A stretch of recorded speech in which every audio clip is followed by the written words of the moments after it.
صلى الله عليه وسلم فمرض فأتاه النبي صلى الله عليه وسلم يعوده فقعد عند رأسه فقال له أسلم فنظر إلى أبيه وهو عنده فقال أطع أبا القاسم فأسلم فخرج النبي صلى الله عليه وسلم وهو يقول الحمد لله الذي أنقذه من النار رواه البخاری۔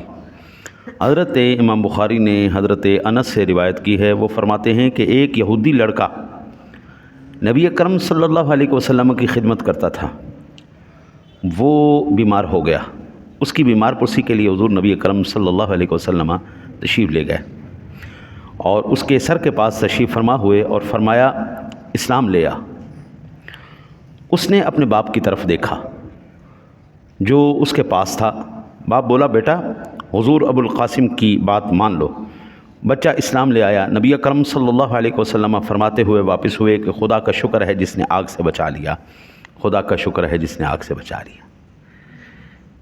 یہ امام بخاری نے روایت نقل کی ہے۔ حضرت اس دنیا کے اندر اس وقت، اب حضور کے زمانے میں یہودیوں کے عقائد کچھ بہتر تھے، قدرے بہتر تھے، لیکن آج کے یہودی کے نظریے اور عقائد بالکل گڑبڑ ہو گئے، بہت کام خراب ہو گیا۔ حضور نے کیا کہا؟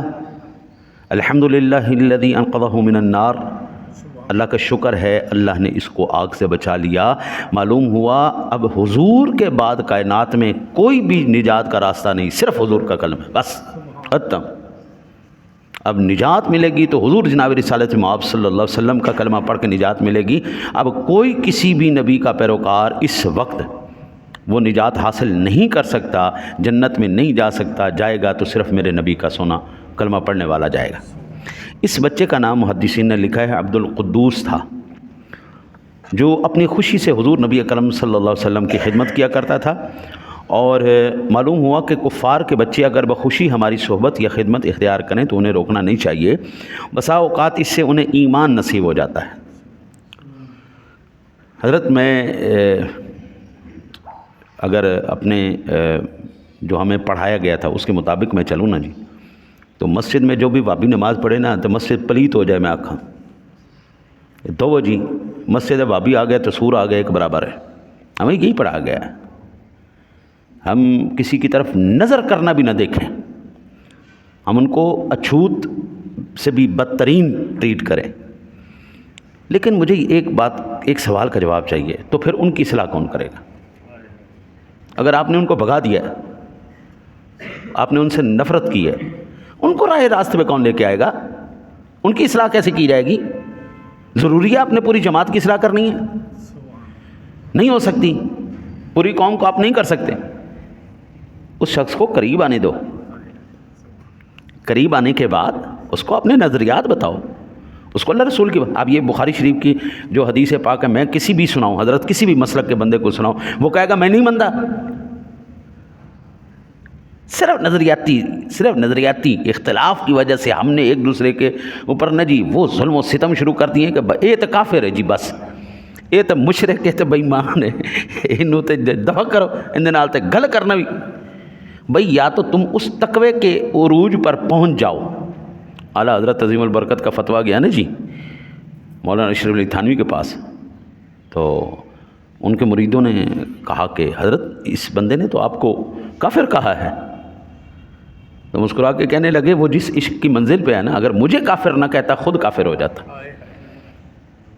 یا تو اس منزل تک پہنچو، اس منزل تک پہنچو کہ تیرا کھانا پینا اوڑھنا عشق رسول ہو اور تعلیمات رسول۔ باقی ہر جگہ پر آپ جناب کمپرومائز کرتے جا رہے ہیں، اور یار تھوڑا سا نرم گوشہ ادھر بھی رکھ لو یار، آنے دو ان کو، اپنے قریب آنے دو۔ تمہیں اگر اپنے ایمان پر اپنے عقیدے پر یقین ہے تو آنے دے یار، آنے دے، اس کو اپنا عقیدہ بتا کہ یہ دیکھو جی یہ قرآن میں ہمارا عقیدہ ہے، یہ حدیث پاک میں ہمارا عقیدہ ہے، یہ نظریہ ہے۔ تو جب اس کو قرآن حدیث آپ دکھائیں گے، ایمان سے خدا کی قسم اگر اس کے دل میں ہدایت کا نور ہے تو وہ کبھی انکار نہیں کرے گا، وہ آئے گا اس طرف۔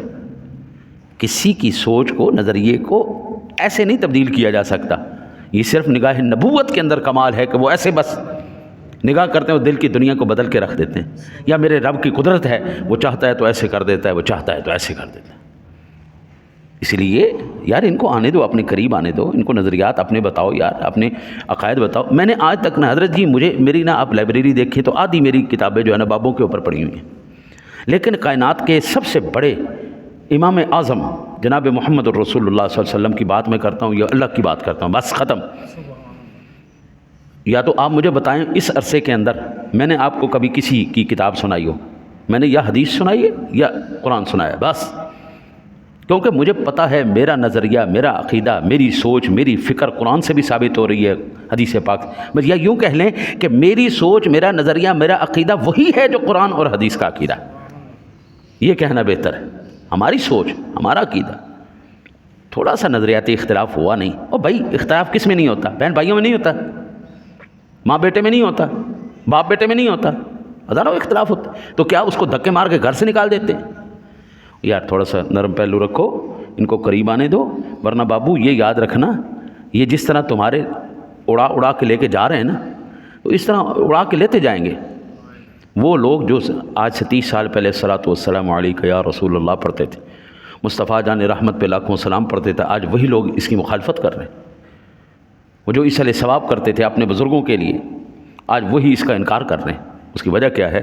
ہم نے حضرت کوشش ہی نہیں کی کبھی۔ آپ بات کریں اللہ کی، آپ بات کریں اس کے رسول کی، تو خدا کی قسم کوئی آپ سے دور نہیں جائے گا۔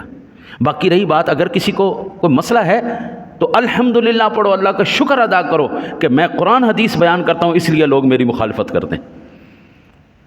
تمام انبیاء کا یہی قصور رہا ہے۔ کون سا نبی ہے جس کا دشمن نہیں پیدا ہوا؟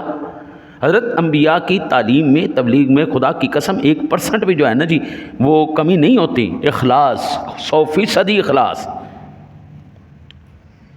لیکن اللہ تعالیٰ نے ہر نبی کا مخالف پیدا کی، جہاں پر مخالفت نہیں ہو رہی، گڑبڑ وہاں پر ہے۔ شیطانیت میں کسی کے کوئی اختلاف نہیں، سب متفق ہیں، ناچ گانا لڑیاں عیاشیاں اس میں سب متفق ہیں۔ کسی نے، کسی بھی مسلک والے نے یہ کہا جی میں یہ پیپسی کی بوتل نہیں پیتا، یہ مرنڈا کی نہیں پیتا، یہ والی نہیں، کوئی بھی مسلک کا بندہ، کیونکہ یہ یہودی بنا رہے ہیں، میں شیطان کا جوس نہیں پیتا، یہ یہودی بنا رہے ہیں، کبھی کیا ہے؟ کسی نے نہیں کرتے جناب۔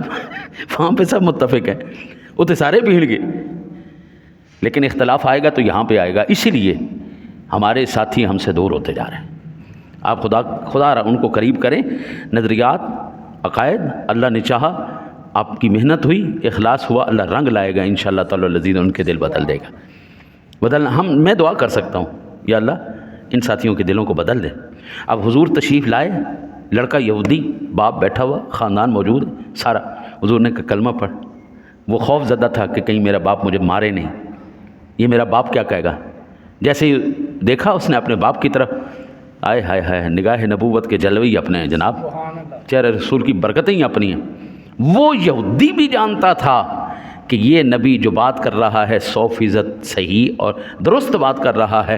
اللہ نے اپنے حبیب کے چہرے انور کے جلووں کے صدقے اس بچے کو اسلام ایمان نصیب فرما دی، ایمان عطا فرما دی۔